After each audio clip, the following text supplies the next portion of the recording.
We do want to bring in now and welcome Variety's senior TV features editor, Emily Longeretta. Emily, thank you so much for being with us here tonight.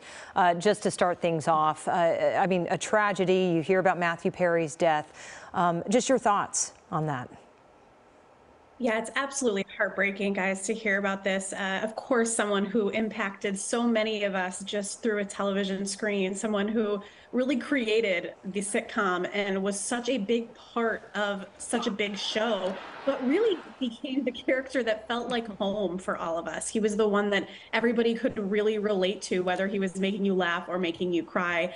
And then the way that he was so open about his struggles through the years was really, really something that showed that he, wanted to help other people. And regardless of everything he was suffering through, he really put that first as his want to help others. And I mean, that says a lot.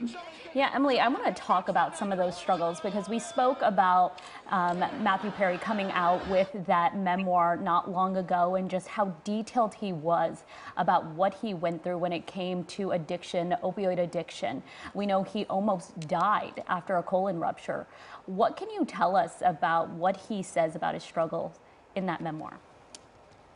He was so extremely candid about it, and it couldn't have been easy to share. I mean, at one point he said that he was taking 55 Vicodins a day and that he was spending millions of dollars on his drug use and really hiding it from everyone he knew. And he also talked about the way that the Friends cast, specifically Jen Aniston, pulled him aside and said, "We know what's going on, we can see it, and we want to help." It was never a judgmental, it was never an angry thing. It was, "We love you, we care about you, let's get you help." And he spoke about in the book that out of all of the seasons of Friends, there was one season, season 9, that he was sober for. And out of every other episode, he was not. He was under the influence, but he still made it to work. And even some of the most pivotal episodes, like Chandler and Monica's weddings, he was living in a sober home at the time and was driven to and from the set from the sober home. And it really showed how much he cared about his job, but also how much he really cared about making people happy. And he always put that first. So I think by writing his book, he said it multiple times: "I'm supposed to be dead. Yeah. I had a 2% chance of living at one point."